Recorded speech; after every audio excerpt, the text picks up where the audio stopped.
കർത്താവിൻ്റെ പ്രിയപ്പെട്ട മക്കളെ, നമ്മുടെ ജീവിതത്തിന് നേരെ വല്ലാത്ത ദോഷങ്ങൾ ചെയ്യുന്ന വ്യക്തികൾ ഒരു കുഴപ്പവും കൂടാതെ നമ്മൾ എത്ര പ്രാർത്ഥിച്ചിട്ടും അവർക്ക് ഒരു ചെറിയ തട്ട് പോലും കിട്ടാതെ നിൽക്കുന്നത് കാണുമ്പോൾ മനസ്സിനൊരു സങ്കടം തോന്നാറില്ലേ? ദൈവമേ, ഞാൻ ഇത്രയൊക്കെ പ്രാർത്ഥിച്ചിട്ടും എൻ്റെ ഒരു പ്രാർത്ഥന നീ എന്നെ കൈക്കൊള്ളാതെ, ഇവരുടെ ദ്രോഹം ഒട്ട് തീരുന്നുമില്ല, ഞാൻ ഇങ്ങനെ കിടന്ന് സഹിക്കുകയാണ്, ഇതിനൊരു അവസാനമില്ലേ? ഈ നിലയിൽ ഉയരുന്ന സങ്കടങ്ങളോടാണ് കർത്താവ് സംസാരിക്കുന്നത്. ഇന്ന് രാവിലെ നിങ്ങൾ ഇത്തരത്തിൽ വേദനിക്കുന്ന ഒരാളാണെങ്കിൽ പരിശുദ്ധാത്മാവിന് നിങ്ങളോട് സംസാരിക്കാൻ താല്പര്യമുണ്ട്. എല്ലാവർക്കും ഇന്നത്തെ പ്രവചനദൂതിലേക്ക് സ്നേഹവന്ദനം. പലപ്പോഴും നമ്മുടെ ഉള്ളിൽ ഇങ്ങനെ സംഘർഷങ്ങളും സങ്കടങ്ങളും ഒക്കെ വരുമ്പോൾ നമ്മൾ ബലപ്പെടാറുള്ളത് എന്തോർത്താ? ഇന്നല്ലെങ്കിൽ നാളെ ദൈവം എന്നെ നിന്ദിച്ചവരുടെ മുമ്പാകെ മാനിക്കും, എൻ്റെ അവസ്ഥയ്ക്കൊരു ഭേദം വരും, എൻ്റെ ശത്രുക്കളുടെ കാണുക നീ എനിക്ക് വിരുന്നൊരുക്കും, എൻ്റെ തലയെ എണ്ണയാൽ അഭിഷേകം ചെയ്യും. ബൈബിളിൽ ദ്രോഹിക്കപ്പെട്ടവരെല്ലാം ദൈവത്താൽ മാനിക്കപ്പെട്ടിട്ടുണ്ട്. ഈ ഒരു യാഥാർത്ഥ്യം ഏറെക്കുറെ അറിയാവുന്നതുകൊണ്ട് നമ്മൾ ഈ ഒരു പ്രശ്നങ്ങളെല്ലാം നടുവിൽ കടിച്ചു പിടിച്ച് ഒരുവിധം അങ്ങ് മുന്നോട്ട് പോവുകയാണ്. ബൈബിൾ വളരെ വ്യക്തമായി പറയുന്നു, നിങ്ങളുടെ വിശ്വാസം തെറ്റിപ്പോകത്തില്ല, അത് നിങ്ങൾ ഉയർത്തുക തന്നെ ചെയ്യും. സഭാപ്രസംഗിയുടെ പുസ്തകം 8-ാം അധ്യായത്തിൻ്റെ 11-ാം വചനം ഇങ്ങനെ പറയുന്നു: ദുഷ്പ്രവൃത്തിക്കുള്ള ശിക്ഷാവിധി തൽക്ഷണം നടക്കാത്തത് കൊണ്ട് മനുഷ്യർ ദോഷം ചെയ്യാൻ ധൈര്യപ്പെടുന്നു. അതായത് ചെയ്യുന്ന കാര്യങ്ങൾക്ക് ഉടനടി പണി കിട്ടാത്തതുകൊണ്ട് ഏത് നീച കാര്യവും നമുക്ക് നേരെ ചെയ്യാൻ ചിലവന്മാർക്ക് ഭയങ്കര ധൈര്യമാണ്. എന്നാൽ താഴോട്ടേക്ക് വരുമ്പോൾ അടുത്ത വാക്യം പറയുന്നു, പാപി 100 പ്രാവശ്യം ദോഷം ചെയ്യുകയും ദീർഘായുസോടിരിക്കുകയും ചെയ്യുന്നുണ്ടെങ്കിലും ദൈവത്തെ ഭയപ്പെടുന്ന ഭക്തന്മാർക്കുള്ള നന്മ വരുമെന്ന് ഞാൻ നിശ്ചയമായി അറിയുന്നു. ദ്രോഹം ഒരു വശത്തുണ്ടെങ്കിലും തൻ്റെ മക്കൾക്കുള്ള നന്മ, അതിനാൽ ഒന്നും തടയപ്പെടാതെ ആ നന്മ കൃത്യമായി വരും. എന്നാൽ അടുത്ത വാക്യം, എന്നാൽ ദുഷ്ടന് നന്മ വരികയില്ല, അവർ ദൈവത്തെ ഭയപ്പെടായകയാൽ നിഴൽ പോലെ അവൻ്റെ ആയുസ് ദീർഘമാകുകയില്ല. ഹല്ലേലൂയ. ഇന്ന് രാവിലെ ഈ വചനം കേൾക്കുമ്പോൾ ദൈവത്തിൻ്റെ മക്കളോട് കർത്താവ് പറയുന്നു, ഒന്നാമത്തെ ആത്മീക സത്യം ഇതാണ്: ദ്രോഹമുണ്ടെങ്കിലും നന്മ തടയപ്പെടുന്നില്ല. അതിൻ്റെ അർത്ഥം ദ്രോഹിക്കുന്നവരങ്ങ് ദ്രോഹിച്ചോട്ടെ, നീ കൊള്ളാനെല്ലാം അങ്ങ് കൊണ്ടുപോകും, ഞാൻ തരാനുള്ളതെല്ലാം തന്നേക്കാം, ഇതല്ല അതിൻ്റെ നടപടി. യേശു ഒരു ഉപമ പറഞ്ഞു. ദൈവത്തെ ഭയവും മനുഷ്യനെ ശങ്കയുമില്ലാത്തൊരു ന്യായാധിപൻ ഒരു ദേശത്തുണ്ടായിരുന്നു. ആ നാട്ടിൽ തന്നെ ഒരു വിധവയും പാർത്തിരുന്നു. അവൻ്റെ അടുക്കൽ തൻ്റെ സങ്കടവുമായി കടന്നു ചെല്ലുമായിരുന്നു പ്രതിദിനം. ഒരു ദിവസം അവൻ പറഞ്ഞു, ഇനി ആ സ്ത്രീയുടെ കാര്യത്തിനകത്ത് ഇടപെട്ടില്ലെങ്കിൽ അവൾ വന്ന് എൻ്റെ കർണത്തടിക്കും. അതുകൊണ്ട് തന്നെ അവൻ എന്ത് ചെയ്തു? അവളുടെ പ്രശ്നം എന്താണെന്ന് കേട്ട് പഠിച്ചിട്ട് അതിന് പെട്ടെന്ന് അവൻ നീക്കുപോക്കുണ്ടാക്കുക തന്നെ ചെയ്തു. എന്നിട്ട് യേശു ഒരു വാക്ക് പറഞ്ഞു, ദൈവമോ രാപകൽ തന്നോട് നിലവിളിക്കുന്ന തൻ്റെ വ്രതന്മാരുടെ കാര്യത്തിൽ ദീർഘക്ഷമയുള്ളവനാകിലും വേഗത്തിൽ പ്രതിക്രിയ നടത്തി അവരെ രക്ഷിക്കുകയില്ലോ? രക്ഷിക്കുമെന്ന് തന്നെ ഞാൻ നിങ്ങളോട് പറയുന്നു. അതായത് ദൈവത്തിൻ്റെ പൊതു സ്വഭാവമാണ് ദീർഘക്ഷമ. അതായത് എല്ലാവർക്കും ദൈവം ഒത്തിരി അവസരങ്ങൾ അങ്ങ് വാരിക്കൊരു കൊടുക്കുന്ന ആളാണ്. നന്നാകട്ടെ നന്നാകട്ടെ നന്നാകട്ടെ. എന്നാൽ ഒരുത്തൻ്റെ ജീവിതത്തിനകത്ത് ദോഷത്തിനായിട്ട് കുറേ എണ്ണം അങ്ങ് ഒരുമ്പെട്ട് ഇറങ്ങിക്കഴിഞ്ഞിട്ട് ഒരു വിധത്തിലും ജീവിക്കാൻ സമ്മതിക്കാത്തൊരു സാഹചര്യം സൃഷ്ടിക്കപ്പെടുമ്പോൾ ഈ ദ്രോഹങ്ങൾക്കെല്ലാം ഇരയാകുന്ന ഒരു ദൈവപൈതൽ രാപകൽ നിലവിളിക്കാൻ തയ്യാറാകുമ്പോൾ ദൈവം തൻ്റെ ദീർഘക്ഷമയെന്ന് പറയുന്ന സ്വഭാവം ഒരു വശത്ത് നിൽക്കുമ്പോൾ തന്നെ ഈ ശല്യക്കാരെ നിശ്ചയമായിട്ടും കൈകാര്യം ചെയ്യും. അതായത് പ്രതിക്രിയ ദൈവം നടത്തിയിരിക്കും, കൊടുക്കേണ്ട പണി കൃത്യമായിട്ട് കൊടുക്കും. അതിനകത്ത് ഒരു സംശയവുമില്ല. ഞാൻ ഈ പറയുന്നതൊക്കെ ഒരു നാടൻ ഭാഷയല്ല, കാരണം ഇത് മനസ്സിലാക്കാൻ അതാണ് ഏറ്റവും നല്ലത്. ദൈവമക്കളെ, നിങ്ങളുടെ ജീവിതത്തിൻ്റെ നേരെ ദ്രോഹപരമായ നടപടിയുമായിട്ട് എഴുന്നേൽക്കുന്ന സകല എണ്ണത്തിന് നേരെ പോരിനും പടയ്ക്കും തൽക്കാലം നിങ്ങൾ ഇറങ്ങണ്ട. പകരം രാപകൽ ഈ വിഷയം ഒന്ന് നിലവിളി കണ്ണീര് ചേർത്ത് ദൈവസന്നിധിയിലോട്ട് വിട്ടേര്. നടപടി വേഗത്തിൽ നടക്കും. ദീർഘക്ഷമയൊന്നും ദൈവം പിന്നെ അങ്ങനെയുള്ള കാര്യത്തിനകത്ത് ഇങ്ങനെയുള്ളതിനോടൊന്നും കാണിക്കുകയല്ല, തീരുമാനം വേഗം തന്നെ ഉണ്ടാക്കും. അപ്പോൾ രക്ഷപ്പെട്ടു എന്നല്ല ദൈവം ചിലത് ചെയ്യാത്തതിൻ്റെ അടയാളം. അതായത് ഇപ്പോൾ ദൈവം ശിക്ഷിക്കുന്നില്ല എന്ന് കരുതി ഞങ്ങളങ്ങ് രക്ഷപ്പെട്ടിരിക്കുകയാണെന്ന് ഒരുത്തരും കരുതേണ്ട കാര്യമില്ല. നടപടി പുറകെ വെടിപ്പായിട്ട് വരുന്നുണ്ട്. ദൈവത്തിൻ്റെ വിധി പലപ്പോഴും സ്ലോയാണ്, പക്ഷേ അത് ആക്യുറേറ്റ് ആണ്. അത് കൃത്യമായി തന്നെ വന്ന് ചേർന്നിരിക്കും. ഗലാത്യ ലേഖനം 6-ാം അധ്യായത്തിൻ്റെ 7-ാം വചനം ഇങ്ങനെ പറയുന്നുണ്ട്, മൂഢാ നീ വിതച്ചത് തന്നെ കൊയ്യും. മനുഷ്യൻ വിതയ്ക്കുന്നത് തന്നെ കൊയ്യുമെന്ന് ദൈവവചനം പറയുന്നു. ലൂക്കോസിൻ്റെ സുവിശേഷത്തിലാണ്, മൂഢാ നീ വിതച്ചത് തന്നെ കൊയ്യും. അപ്പോൾ നമ്മൾ എന്ത് അങ്ങോട്ട് കൊടുക്കുന്നോ അത് തിരിച്ചു വരും. ഗോതമ്പ് വിതച്ചിട്ട് ആരും മത്തങ്ങ ഇന്നുവരെ പറിച്ചിട്ടില്ല പൊന്നെ. ഗോതമ്പ് വിതച്ചവൻ ഗോതമ്പ് തന്നെ കൊയ്തിട്ടുള്ളൂ. ഒരു മണി വിതച്ചിട്ടുണ്ടെങ്കിൽ ഒരു കറ്റി അവൻ കൊയ്തിട്ടുണ്ട്. ലോകത്തിൻ്റെ നിയമം ഇതാണ്. 12 യൂണിവേഴ്സൽ ലോസ് ഉണ്ട്. അതിൽ ലോ ഓഫ് അട്രാക്ഷൻ ഉണ്ട്, ലോ ഓഫ് റിയാക്ഷൻ ഉണ്ട്. അതിൽ ലോ ഓഫ് റിയാക്ഷൻ ആണ് ഇപ്പോൾ ഞാൻ പറഞ്ഞത്. അങ്ങോട്ട് എന്ത് കൊടുത്താലും അത് തിരിച്ചു കിട്ടും. ഇതിൻ്റെ എല്ലാം ബേസ് ബൈബിളാണ്. അതുകൊണ്ട് നിങ്ങൾക്ക് നേരെ ദ്രോഹമാണ് ഒരാൾ വിതയ്ക്കുന്നതെങ്കിൽ അവർ നല്ലത് കൊയ്യുകയില്ല. വിതയ്ക്കുന്ന ദ്രോഹം തിരിച്ച് കൊയ്യുക തന്നെ ചെയ്യും. ചില സങ്കടകരമായ കാര്യങ്ങൾ പറയാതിരിക്കുന്ന നിർവാഹമില്ല. ചിലർ തങ്ങളുടെ ജീവിതത്തിൽ തങ്ങളെ ആറ്റുനോറ്റ് സംരംഭങ്ങൾ തുടങ്ങുകയും മക്കളെ വളർത്തുകയൊക്കെ ചെയ്തിട്ട് ഒരു നല്ല സമയമെത്തുമ്പോൾ പലപ്പോഴും കണ്ണുനീരിൽ കലാശിക്കുന്നൊരു കാഴ്ച കണ്ടിട്ടുണ്ട്. എവിടെയൊക്കെയോ ചില അഴിയാക്കുരുക്കുകൾ തങ്ങളായി തന്നെ ഒരുക്കി വെച്ചതിൻ്റെ പരിണിത ഫലങ്ങളിലൂടെയാണ് പലരും അങ്ങനെ കടന്നു പോകുന്നത്. ഇത്തരത്തിലുള്ള ദോഷങ്ങൾ ആർക്കും വരാതിരിക്കട്ടെ. അപ്പോൾ ഇതൊരു നിയമമാണ്. അങ്ങോട്ട് കൊടുക്കുന്നതിനെ തിരിച്ചു മേടിക്കുക എന്ന് പറയുന്നത് അത് ഒരു ഇമോഷനല്ല. അത് ഡിലേ ഉണ്ടായാലും അതിൻ്റെ മേലെ ഹാർവസ്റ്റിംഗ് നടന്നിരിക്കും. ദൈവം അതിന് തിരിച്ച് മറുപടി കൊടുക്കുക തന്നെ ചെയ്യും. ബൈബിൾ നമ്മളോട് ഇങ്ങനെ പറയുന്നു, 7-ാം സങ്കീർത്തനത്തിന്റെ 11 മുതലുള്ള വചനങ്ങൾ, ദൈവം നീതിയുള്ള ന്യായാധിപതിയാകുന്നു, ദൈവം ദിവസം പ്രതി കോപിക്കുന്നു. അടുത്ത വാക്ക്, മനം തിരിയുന്നില്ലെങ്കിൽ അവൻ തൻ്റെ വാളിന് മൂർച്ച കൂട്ടും. അതിൻ്റെ അർത്ഥം ദൈവത്തിൻ്റെ വാളിന് മൂർച്ച കുറഞ്ഞെന്നുള്ള, ശിക്ഷയുടെ ആധിക്യം കൂടുമെന്നാണ് പറഞ്ഞതിൻ്റെ അർത്ഥം. അവൻ തൻ്റെ വില്ല് കൊലച്ച് ഒരുക്കിയിരിക്കുന്നു. അതായത് എയ്യാം പാകത്തിൽ ദൈവം ശിക്ഷയെ സെറ്റ് ചെയ്ത് വെച്ചിരിക്കുകയാണ്. അടുത്ത വാക്ക്, അവൻ മരണാസ്ത്രങ്ങളെ അവൻ്റെ നേരെ തൊടുത്തു, തൻ്റെ ശരങ്ങളെ തീയമ്പുകളാക്കി തീർത്തിരിക്കുന്നു. അപ്പോൾ ദൈവം മരണാസ്ത്രത്തെ തൊടുക്കും, ശരങ്ങൾ തീയമ്പുകളായി തന്നെ വന്ന് തറയ്ക്കും. ദ്രോഹം ചെയ്യുന്ന മനുഷ്യൻ്റെ മേൽ ദൈവത്തിൻ്റെ മരണാസ്ത്രം വന്ന് പതിച്ചാൽ മരിച്ചിരിക്കും. തമ്പുരാൻ്റെ പക്കൽ നിന്ന് ശിക്ഷാവിധി വന്നു കയറിയാൽ അതിനെ തടുക്കാൻ ആർക്കും കഴിയുകയില്ല. കാരണം ദൈവത്തിൻ്റെ വചനം വ്യക്തമായിട്ട് ഈ കാര്യം പറയുന്നു. ദുഷ്ടൻ്റെ ദുഷ്ടത തീർന്നു പോകട്ടെ, നീതിമാനെ ദൈവമേ നീ ഉറപ്പിക്കണമേ. നീതിമാനായ ദൈവം ഹൃദയങ്ങളെയും അന്തരേന്ദ്രിയങ്ങളെയും ശോധന ചെയ്യുന്നുവല്ലോ. ദൈവം എൻ്റെ പരിച ദൈവത്തിൻ്റെ പക്കലുണ്ട്, അവൻ ഹൃദയ പരമാർത്ഥികളെ രക്ഷിക്കുന്നു. ദൈവത്തിൻ്റെ കയ്യിലേക്ക് ഒരു മനുഷ്യൻ ശിക്ഷയ്ക്കായി വീണ് കഴിഞ്ഞാൽ അവൻ്റെ ഗതി അതോ ഗതിയാണ്.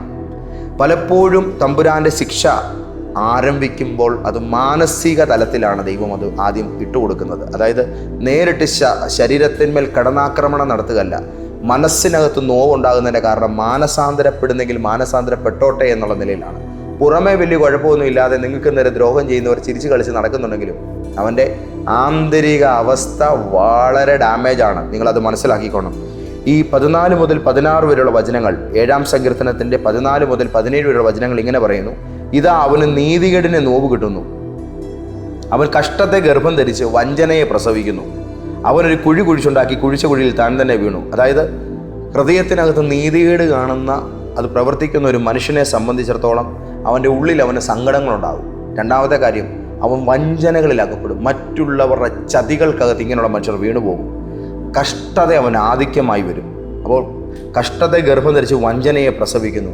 പലരെയും തകർക്കാൻ പല പദ്ധതികൾ ഇങ്ങനെയുള്ളവർ ഒരുക്കുമെങ്കിലും അവരൊരുക്കുന്ന തന്ത്രങ്ങളിൽ അവർ തന്നെ വീണു പോവുകയാണ് സാധാരണ ചെയ്യാറുള്ളത്. വിശുദ്ധ ബൈബിളിൽ എസ്തേറിൻ്റെ പുസ്തകം നിങ്ങൾക്കറിയാലോ. മൊർദെഖായി എന്ന മനുഷ്യന് നേരെ ഹാമാൻ കഴുകുമരമുണ്ടാക്കി. എന്നാ സംഭവിച്ചു? മൊർദെഖായിയുടെ തലയല്ല കഴുകുമരത്തിൽ തൂങ്ങിയത്, ഹാമാൻ്റെ കഴുത്ത് തന്നെ അവിടെ തൂങ്ങി. ദൈവ പൈതലിന് നേരെ ഉയർത്തുന്ന ഏതൊരു ആയുധത്തിലും ദുഷ്ടൻ തന്നെ തൂങ്ങപ്പെടും എന്നത് മറന്നു പോകരുത്. ഇസ്രായേലിന് നേരെ ഗോലിയാത്ത് വാൾ ഉയർത്തി. പക്ഷേ ആ വാൾ ഉപയോഗിച്ചത് ഗോലിയാത്തല്ല, ദാവീദായിരുന്നു. ദാവീദാണ് ഗോലിയാത്തിൻ്റെ കഴുത്ത് അവൻ്റെ വാളുകൊണ്ട് തന്നെ വെട്ടിയെറിഞ്ഞത്. ദൈവമക്കളെ, ഒരു ദൈവാലോചന ഇന്ന് രാവിലെ വ്യക്തമായിട്ട് കേട്ടു. നിങ്ങൾക്ക് നേരെ അണിയറയിൽ എന്തെല്ലാം പരിപാടികൾ നിങ്ങളുടെ ശത്രുക്കൾ ചെയ്യുന്നുണ്ടെങ്കിലും, ഞാനിത് മനുഷ്യരെ ഉദ്ദേശിച്ച് തന്നെയാണ് പറയുന്നത്. ചില മനുഷ്യർ വളരെ കൊള്ളുകയില്ലാത്തവരുണ്ട്. അതിനകത്ത് എത്ര നീതീകരിച്ചിട്ടും കാര്യമില്ല. ചില യൂദാമാർ അങ്ങനെ തന്നെ തീരും. അതിനകത്ത് ആർക്കും ഒന്നും ചെയ്യാൻ പറ്റുകയില്ല. അത് വിതച്ചത് തന്നെയാണ്. ഈ നിലയിലുള്ള ചില വൃത്തികെട്ട മനുഷ്യരുണ്ട്. ദ്രോഹികളെന്ന് പറഞ്ഞാൽ അങ്ങേയറ്റം ദ്രോഹ നടപടികൾ കൈവച്ചുകൊണ്ട് നടക്കുന്ന ഐറ്റങ്ങൾ. ഇങ്ങനെയുള്ളവരെ സംബന്ധിച്ചിടത്തോളം അവരൊരുക്കുന്ന കെണി അവർക്ക് തന്നെ വിനയായി തീർന്നിരിക്കും.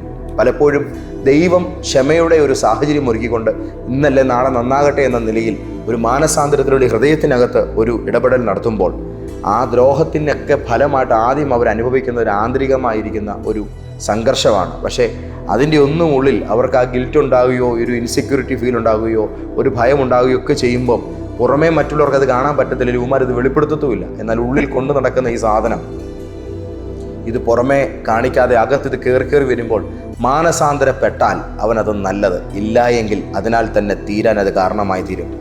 പിന്നെ ഈ ദ്രോഹം ചെയ്യുന്ന മനുഷ്യരെ സംബന്ധിച്ചിടത്തോളം ഇതൊരു സ്വഭാവമാണ്. ഇതൊരു പാറ്റേൺ അല്ല, ഇതൊരു സ്വഭാവമാണ്. ഇവരതിലങ്ങ് രസം കണ്ടെത്തുന്നവരാണ്. മറ്റുള്ളവരുടെ പണി കൊടുത്തതിൽ ആഹ്ലാദിക്കുന്ന ആൾക്കാരുണ്ട്.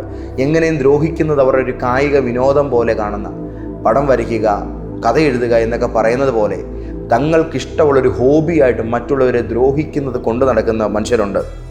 ദൈവവചനം അങ്ങനെയുള്ളവരെ കുറിച്ച് പറയുന്നത്. ഹോശയ്യയുടെ പ്രവചനം 8-ാം അധ്യായത്തിൻ്റെ 7-ാം വാക്യം, അവർ കാറ്റ് വിതച്ചിട്ട് കൊടുങ്കാറ്റ് കൊയ്യുന്നവരാണ്. തങ്ങളുടെ ജീവിതത്തിലാണ് അവർ ഏറ്റവും കൂടുതൽ നാശക്കോടാലികളെ ഉണ്ടാക്കാൻ പോകുന്നത്. ദ്രോഹം ഒരിക്കൽ ചെയ്തത് അത് പിന്നെയും ആവർത്തിക്കുമ്പോൾ അതൊരു പാറ്റേണാണ്. പിന്നെയും അത് ആവർത്തിക്കുമ്പോൾ അത് അവരുടെ സ്വഭാവമാണ്.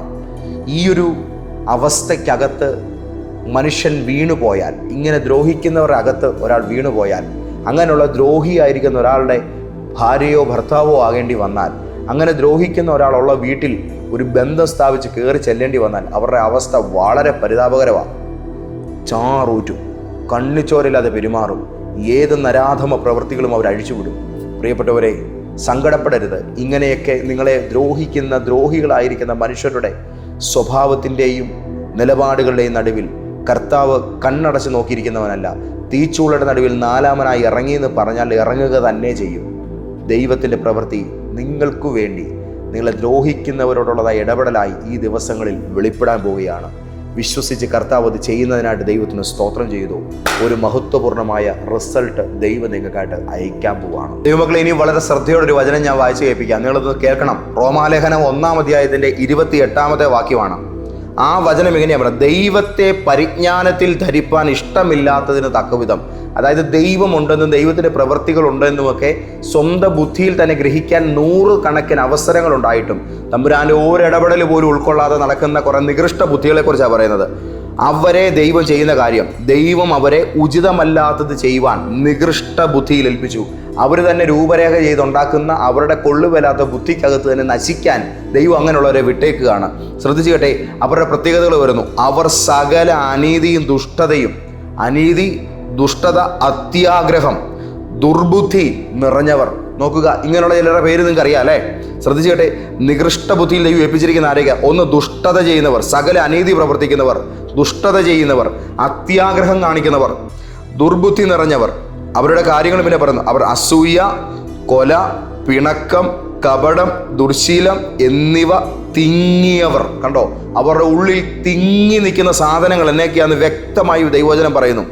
അവരുടെ അകത്ത് തിങ്ങി നിറഞ്ഞ് നിൽക്കുന്നത് എന്നതാ? അവർ അസൂയ തിങ്ങി നിറഞ്ഞ് നിൽക്കുന്നവരാണ്. കൊല, എങ്ങനെ നാശമാണ് അവരുടെ കയ്യിലിരിക്കുന്ന സാധനം. പിണക്കം, അവർക്ക് കാരണമൊന്നും വേണ്ട, അവരങ്ങ് പിണങ്ങിക്കളയും. അടുത്തത് കപടം, എന്നാ തട്ടിപ്പും നടത്തും. ദുർശീലം, എല്ലാ കൊള്ളരുതായ്മയും തങ്ങളുടെ ശീലമാക്കി വെച്ചേക്കുക. ഇത് തിങ്ങിയവരാണ്. ഇനി പറയുന്നു, അവർ കുരുളക്കാരാണ്, ഏഷണിക്കാരാണ്, ദൈവദ്വേഷികളാണ്. അടുത്തത് നിഷ്ഠൂരന്മാരാണ്, ഗർവിഷ്ഠന്മാരാണ്, ആത്മപ്രശംസ, പൊങ്ങച്ചത്തിൻ്റെ അങ്ങേ അറ്റമായിരിക്കും ഇങ്ങനത്തെ ഐറ്റങ്ങൾ. പുതുദോഷം സങ്കല്പിക്കുന്നവർ. നമുക്ക് ഇങ്ങനൊരു പണി അവനോട് കൊടുത്താലോ, അതെങ്ങനെ ഇരിക്കും? ഇതുവരെ ഇല്ലാത്തതിന് പകരം പുതിയ പുതിയ കണ്ടുപിടുത്തങ്ങളൊക്കെ നടത്തുന്ന പോലെ ഇവന്മാർ കണ്ടുപിടിക്കുന്നത് എന്നതാ? പുതിയ ദോഷങ്ങളാണ് സങ്കല്പിച്ചുണ്ടാക്കുന്നത്. ഒരാളെ നശിപ്പിക്കാൻ നമുക്ക് ഇന്ന രീതിയിൽ ഒരു അടവ് പ്രയോഗിച്ച് നമുക്ക് അവനെ മുടിപ്പിച്ചേക്കാം. ഈ വിധത്തിൽ പുതുദോഷം സങ്കല്പിക്കുന്നവർ. അടുത്തതോ, മാതാപിതാക്കന്മാരെ അനുസരിക്കാത്തവർ. സ്വന്തം അപ്പനെ അമ്മയെ അനുസരിക്കാത്തവൻ എന്നാ വലിയ പുള്ളിയാണെന്ന് പറഞ്ഞാലും ആ വക ഐറ്റങ്ങളെ കൂടെ പോയേക്കരുതെന്ന്. ജീവിതത്തിൽ ഗതി പിടിക്കൽ ഇങ്ങനത്തെ സാധനങ്ങൾ. അടുത്ത കേട്ടെ, ബുദ്ധിഹീനർ. ലാസ്റ്റ് ദൈവത്തിൻ്റെ വചനം ഇവരെക്കുറിച്ച് ഇങ്ങനെ പറയുന്നു, ഈ വക പ്രവർത്തിക്കുന്നവർ മരണയോഗ്യർ. കണ്ടോ, ആരാണ് മരിക്കാൻ യോഗ്യതയുള്ളവർ? ദൈവവചനം കൃത്യമായിട്ട് പറഞ്ഞിരിക്കുന്നു. ദ്രോഹം അതിൻ്റെ പാരമ്യതയിൽ ആസ്വദിച്ചുകൊണ്ട് ചെയ്യുന്നവരുടെ ലൈഫിൽ എഴുതപ്പെട്ടിരിക്കുന്നത് നാശമാണ്, മരണമാണ്. നമ്മളുടെ ജീവിതത്തിൽ ഇപ്പോൾ ഞാൻ ഈ പറഞ്ഞ നിലയിലുള്ളതായ സാഹചര്യങ്ങളിൽ നിങ്ങളെ അവഹേളിക്കുകയും ദ്രോഹിക്കുകയും ചെയ്യുന്നവരുടെ ലൈഫിൽ പൊടുന്നനവയുള്ള നാശങ്ങൾ കയറി വരുമെന്നതിന് രണ്ട് പക്ഷമില്ല. 73-ാം സങ്കീർത്തനത്തിൻ്റെ 18-19 വചനത്തിൽ ആസാഫ് എന്ന ദൈവഭക്തൻ ഇങ്ങനെ പാടുന്നുണ്ട്, നീ അവരെ വഴുവഴുപ്പിലാണ് നിർത്തിയിരിക്കുന്നത്. പെട്ടെന്നൊരു നിമിഷത്തിൽ കാലിടറി വീണ് നശിക്കാൻ എഴുതപ്പെട്ടിരിക്കുന്ന ജന്മമാണ് അങ്ങനെയുള്ളവരുടേത്. അതായത് ദ്രോഹത്തിൻ്റെ അവസാന ഘട്ടം എന്ന് പറയുന്നത്, നിങ്ങൾക്ക് നേരെ ദ്രോഹം ചെയ്യുന്ന ഒരു വ്യക്തിക്ക് ഭവിക്കാൻ പോകുന്ന ഏറ്റവും പ്രധാനപ്പെട്ട തിരിച്ചടി പൊടുന്നനവയുള്ളൊരു നാശമാണ്, മരണമാണ്. പെട്ടെന്നൊരു നിമിഷം തകിടം മറിഞ്ഞ് താഴേക്ക് വീണ് ഇല്ലാതാകുന്നൊരു സാഹചര്യം. വർഷങ്ങളായിട്ട് അവർ ബിൽഡ് ചെയ്ത് കൊണ്ടുവന്നതൊക്കെ, നാളുകളായി തങ്ങൾ സുരക്ഷിതരെന്ന നിലയിൽ തങ്ങളുടെ പ്രിയപ്പെട്ടവരുടെ ഒപ്പം നിന്ന് നമുക്ക് നേരെ ദ്രോഹങ്ങൾ ഉയർത്തി അവർ പടുതുയർത്തിക്കൊണ്ട് വന്നതൊക്കെ ഒറ്റ സംഭവത്തിലൂടെ വന്ന് അവരെ ഇല്ലാതാക്കിയിട്ട് കടന്നു പോകും. അതൊരു പക്ഷേ രോഗമായിരിക്കാം, ഒരു അപകടമായിരിക്കാം, അവരുടെ പ്രിയപ്പെട്ട ഒരാളുടെ മരണമായിരിക്കാം. എന്നാൽ ഈ ദ്രോഹം ചെയ്യുന്നവർക്ക് ചിലപ്പോൾ പണി കിട്ടണമെന്നില്ല. തങ്ങൾ ഏറ്റവും കൂടുതൽ പ്രിയപ്പെടുന്ന പലരുമായിരിക്കും അവരുടെ ലൈഫിൽ നിന്ന് എടുത്ത് മാറ്റപ്പെടുന്നത്. നരകിച്ച് തീരും ചിലർ. ഇങ്ങനെയൊക്കെയുള്ളതായ ഗതികേടുകൾ ചില മനുഷ്യരുടെ ജീവിതത്തിൽ എഴുതപ്പെട്ടിട്ടുണ്ട്. കാരണം ഇങ്ങനെയുള്ള നാശനഷ്ടങ്ങൾ ഉണ്ടാകാനുള്ള കാരണം അവർ പണിതിരുന്ന ഫൗണ്ടേഷൻ തെറ്റായതാണ്. യേശു പറയുന്നുണ്ട്, എൻ്റെ വചനങ്ങളെ കേട്ട് പണിയുന്നവൻ പാറമേൽ അടിസ്ഥാനമിട്ട് വീട് പണിത ബുദ്ധിയുള്ള മനുഷ്യനോട് തുല്യനാണ്. അപ്പോൾ തന്നെ കർത്താവ് പറയുന്നുണ്ട്, വെറും മണലിൻ്റെ മേൽ അടിസ്ഥാനമിട്ട് പണിതവന്മാർ. ഇങ്ങനെയുള്ളതായ വ്യക്തികളുണ്ട്. നല്ലതല്ലാത്ത നിലയിൽ ഉയർത്തിക്കൊണ്ടുവരുന്ന പലതും പെട്ടെന്നൊരു നിമിഷം പൊളിഞ്ഞു വീഴും. ദൈവം ചിലതിനെ പണിയാൻ അനുവദിക്കും. ബാബേൽ ഗോപുരം പണിതപ്പോൾ ദൈവം നോക്കിയിരുന്നു. ഒരു നിശ്ചിത സമയമായപ്പോൾ ഭാഷ കലക്കിക്കളഞ്ഞു. ഇതേ രീതിയിൽ ചിലതിൻ്റെ തുടക്കങ്ങളെ ദൈവം അനുവദിക്കും. എന്നാൽ തൻ്റെ തിരുഹിതത്തിന് വിരുദ്ധമായി തൻ്റെ മക്കളുടെ നിലനിൽപ്പിന് എതിരായി നിൽക്കുന്ന പലതിനെയും ദൈവം സർവനാശത്തിന് വിധേയമാക്കി കളയും. റോമാലേഖനം 12-ാം അധ്യായത്തിൻ്റെ 19-ാമത്തെ വചനത്തിൽ പരിശുദ്ധാത്മാവ് നമ്മളോട് പറയുന്നുണ്ട്, പ്രതികാരം നിങ്ങൾ ചെയ്യരുത്, അതെനിക്കുള്ളതാണ്, ഞാനത് ചെയ്യും. സങ്കീർത്തനം 37:5 കർത്താവിൻ്റെ ആത്മാവ് നമ്മളോട്, നിൻ്റെ വഴി കർത്താവിനെയാണ് ഫലമേൽപ്പിക്കേണ്ടത്, അവനിൽ തന്നെ നീ ആശ്രയിച്ചാൽ മതി, അവനത് നിവർത്തിച്ചു കൊള്ളും. അതുകൊണ്ട് ഇന്ന് രാവിലെ ഈ ദൈവാലോചന കേൾക്കുമ്പോൾ എന്നെ ദ്രോഹിച്ചവരുടെ മുമ്പിൽ അവർക്കിട്ടൊന്നും വരുന്നില്ലല്ലോ, എടുക്കുന്നില്ലല്ലോ എന്നൊക്കെയുള്ളതായ സങ്കടമുണ്ടെങ്കിലും ഭയപ്പെടേണ്ട. നിന്റെ നന്മ മുടങ്ങില്ല. 2, അവർ നിലനിൽക്കുമ്പോൾ തന്നെ നിങ്ങൾ ആദരിക്കപ്പെടുന്നത് അവർക്ക് അവരുടെ കണ്ണുകൾ കൊണ്ട് തന്നെ കാണേണ്ടതായിട്ട് വരും. 3, ഒരു നാൾ ഈ അവഹേളിച്ച സകലതിനെയും നിങ്ങൾ മറന്നു കളയും. നിങ്ങളുടെ ജീവിതം പുതിയ സന്തോഷങ്ങളെ ഓർക്കും. അപ്പോഴും നിങ്ങളെ മറക്കാൻ കഴിയാത്ത വിധം, ഞാൻ അന്ന് അത്രയൊക്കെ ചെയ്തിട്ടും അവനങ്ങ് കയറിപ്പോയല്ലോ, അവളങ്ങ് രക്ഷപ്പെട്ടല്ലോ എന്ന് നിങ്ങളെ ദ്രോഹിച്ചവർ എന്നും പറഞ്ഞുകൊണ്ടേയിരിക്കും. അടുത്തത്, പൊടുന്നനവയുള്ള അത്യാഹിതങ്ങൾ, ദുരന്തങ്ങൾ അവരുടെ ജീവിതത്തിൽ വരും. എൻ്റെ ജീവിതത്തിൽ എന്നെ ദ്രോഹിച്ച ഒരുപാട് മനുഷ്യരുണ്ട്. ഞാൻ അവരോട് ആരോടും പ്രതികാരത്തിന് പോയൊരാളല്ല. എൻ്റെ വഴി ഞാൻ കർത്താവിൽ പരമേൽപ്പിച്ച് എൻ്റെ കാര്യം നോക്കി മുന്നോട്ട് മാത്രം പോയി. പക്ഷേ സംഭവിച്ചത് എന്താണെന്ന് ഞാൻ എൻ്റെ ജീവിതം സാക്ഷിയാക്കി പറയട്ടെ. കർത്താവ് എന്നെ ഉയർത്തി. എൻ്റെ ജീവിത വഴികളിൽ യേശു എനിക്ക് താങ്ങും തണലുമായി നിന്നു. എനിക്ക് സങ്കടപ്പെടാനും സന്തോഷിക്കാനും എൻ്റെ കർത്താവ് മാത്രമേ ഉണ്ടായിരുന്നുള്ളൂ. ഈ യാത്ര എന്നെ ആഹ്ലാദത്തിലാണ് എത്തിച്ചത്, സന്തോഷങ്ങളിലാണ് എത്തിച്ചത്. എൻ്റെ ലൈഫിനെ സാക്ഷിയാക്കി ഞാൻ പറയുന്നു, ഈ കർത്താവ് വിശ്വസ്തനാണ്. അവിടുന്ന് നമ്മളെ ഉയർത്തുക തന്നെ ചെയ്യും. നിന്ദിക്കുന്നവരുടെ മുമ്പിൽ മാനിപ്പാനും തല താഴ്ത്തിയവരുടെ മുമ്പിലൊക്കെ നമ്മുടെ തല ഉയർത്തുവാനും അവഹേളിക്കുകയും കല്ലെറിയുകയും ചെയ്തവരുടെ എല്ലാം മുമ്പിൽ നമ്മളെ എല്ലാ മഹിമയോടും കൂടെ ഉദ്ധരിപ്പാനും നമ്മുടെ പിതാവ് മതിയായവനാണ്. പൊട്ടക്കിണറ്റിലെറിഞ്ഞാലും ഒരു നാൾ വലിച്ചെറിഞ്ഞവർക്ക് രാജസിംഹാസനത്തിൻ്റെ മുമ്പിൽ നമ്മളെ ദൈവം ഉയർത്തുന്ന പദവിയുടെ മുമ്പിൽ വന്ന് തൊഴുതു നിൽക്കേണ്ടതായിട്ട് വരും. ഇതൊക്കെ ഈ കാലഘട്ടത്തിലും സംഭവിക്കും. ദൈവം നിങ്ങളെ മാനിപ്പാൻ പോകുന്നു. നിങ്ങൾക്ക് നേരെ മറ്റുള്ളവർ ദ്രോഹങ്ങളും ദോഷങ്ങളുമായി വരുമ്പോൾ ആദരവിൻ്റെ അനുഗ്രഹപാത്രം നിങ്ങൾക്ക് വേണ്ടി ദൈവസന്നിധിയിൽ ഭദ്രമായിരിക്കുന്നു, സെറ്റായിരിക്കുന്നു എന്ന് കരുതിക്കൊള്ളുക. ഇന്ന് നിങ്ങളെ അവഹേളിക്കുന്നവർ നാളെ നിങ്ങളുടെ ജീവിതത്തിൻ്റെ ആർപ്പുവിളികളെ കേൾക്കുവാൻ ബാധ്യസ്ഥരാണ്. ദൈവം വിശ്വസ്തനാണ്. കണക്കുകളൊന്നും ബാക്കി വെക്കാറില്ല. പലിശ അടക്കം തമ്പുരാനെല്ലാം ക്ലിയറാക്കും. യേശു ആർക്കും കടക്കാരനല്ല, ആർക്കും കടക്കാരനല്ല. ഈ അർത്ഥത്തിലും യേശു കടക്കാരനാകില്ല. അതുകൊണ്ട് വ്യക്തമായി കാര്യങ്ങൾ നിങ്ങളുടെ മനസ്സിൽ കയറട്ടെ. അനുഗ്രഹങ്ങൾ നിങ്ങൾക്കായി കാത്തിരിക്കുന്നു. യേശു നിങ്ങളെ അനുഗ്രഹിക്കട്ടെ.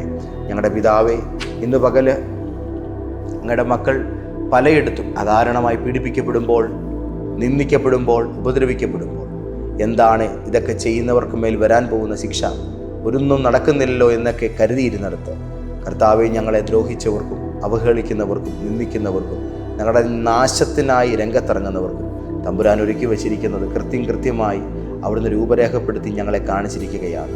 ഈ വചന സത്യങ്ങളിൽ ഞങ്ങളുടെ ഹൃദയം ഞങ്ങൾ സമർപ്പിക്കുന്നു. ഹല്ലേലൂയ. ഒരു ക്രൂശും ഒരു കല്ലറ കൊണ്ട് തീരുന്നില്ല. അത് ഉയർപ്പിൽ മാത്രമാണ് പര്യവസാനിക്കുന്നതെന്ന് വാഴ്ത്തപ്പെട്ടവനായ ഞങ്ങളുടെ കർത്താവിൻ്റെ ജീവിതം ഞങ്ങളെ പഠിപ്പിക്കുന്നു. ഈ യേശുവാണ് ഞങ്ങളുടെ റോൾ മോഡൽ. കർത്താവെ, ഞങ്ങളുടെ മക്കളെ ഞാൻ ഇന്ന് രാവിലെ അവിടുത്തെ പരിശുദ്ധ നാമത്തിൽ അനുഗ്രഹിക്കുന്നു. സമ്പൽ സമൃദ്ധിയും ജീവിത അനുഗ്രഹങ്ങൾ ഇവർക്കുണ്ടാകട്ടെ, യേശുവിൻ്റെ നാമത്തിൽ തന്നെ. ആമേൻ. കർത്താവ് ഒത്തിരി നിങ്ങളെ അനുഗ്രഹിക്കട്ടെ. സമാധാനത്തോടും സ്വസ്ഥതയോടും കൂടെ മുന്നോട്ട് പോവുക. പിതാവാം ദൈവത്തിൻ്റെ സ്നേഹം, യേശുവിൻ്റെ കൃപ, പരിശുദ്ധാത്മാവിൻ്റെ കൂട്ടായ്മ നിങ്ങളോടുകൂടെ ഇപ്പോഴും എപ്പോഴും എന്നേക്കും ഉണ്ടായിരിക്കുമാറാകട്ടെ. ആമേൻ.